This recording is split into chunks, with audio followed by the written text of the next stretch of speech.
So let's talk about what makes television truly disturbing. It's so much more than just jump scares or a bit of gore. See, there's this unwritten pact between a storyteller and us, the viewers. And today, we're exploring what happens when that pact is broken, when that fictional safety net gets ripped away and the horror starts to feel terrifyingly real.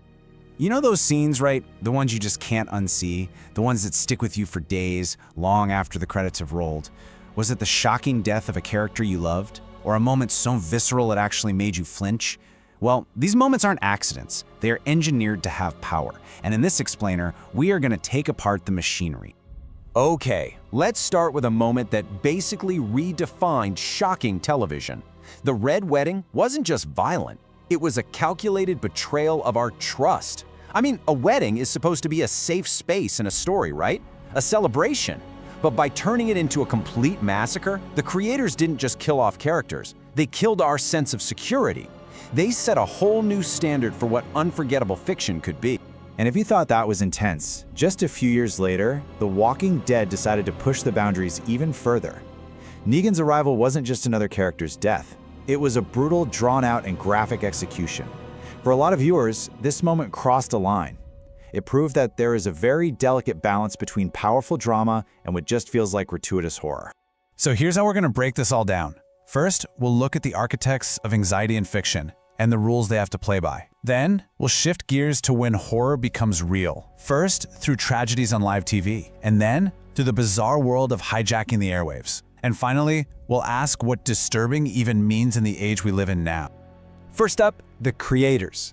We're talking about the writers, the directors, the showrunners who intentionally design these scenes to get right under our skin.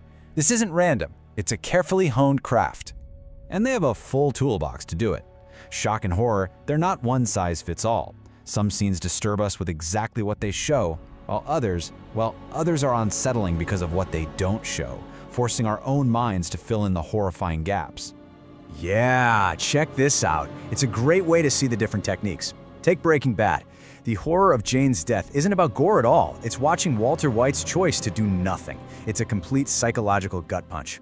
Compare that to the purely graphic horror of Oberyn Martell's death in Game of Thrones. I mean, that was just brutally explicit. And then you have something else entirely, body horror, like in Lovecraft Country, where the grotesque physical change is deeply unsettling on both a literal and a metaphorical level. But you know, for all this creative freedom, especially on networks like HBO that feel like the Wild West, there isn't total anarchy.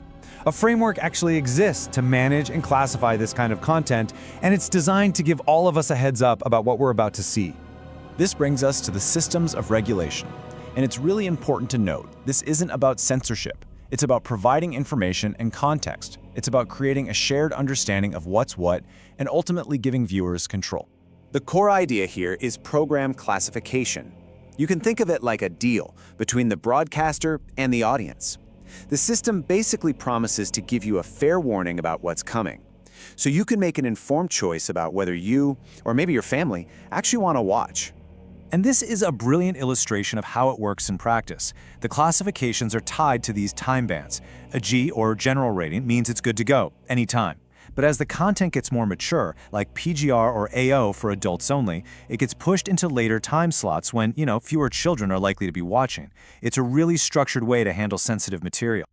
And the process is remarkably straightforward. It's really just 3 steps. First, the broadcasters assess the content for anything that's likely to offend or disturb.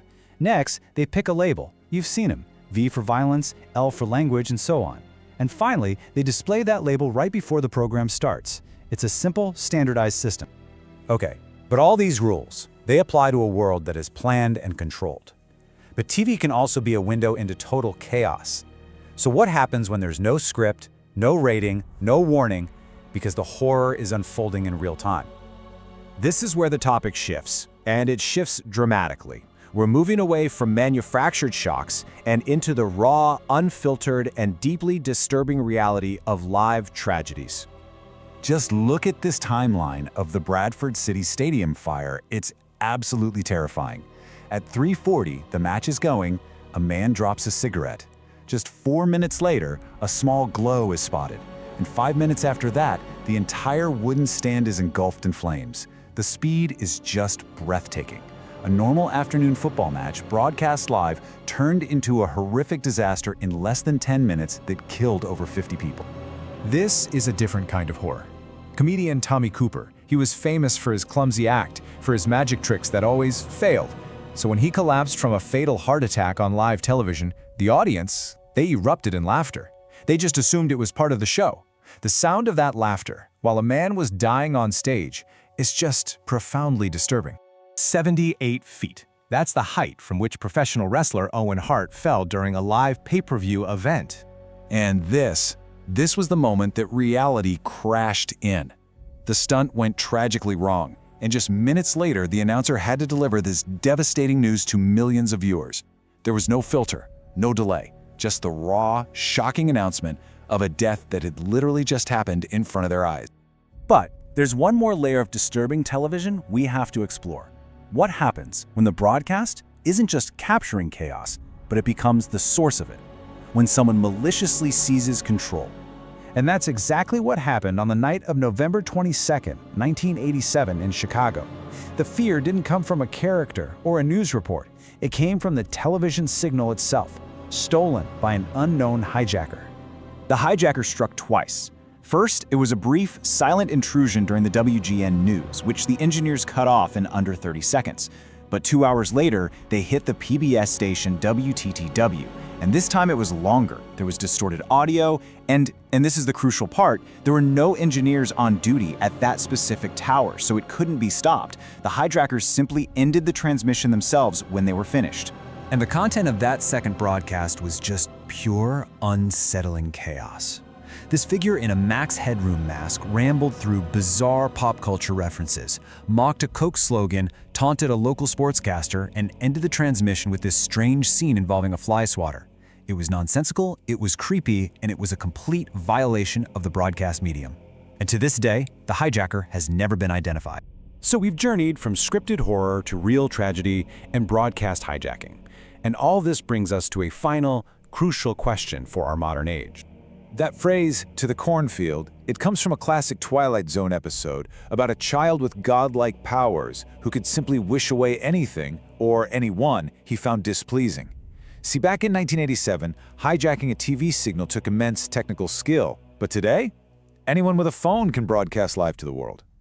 In this new, decentralized landscape, the power to broadcast is in everyone's hands.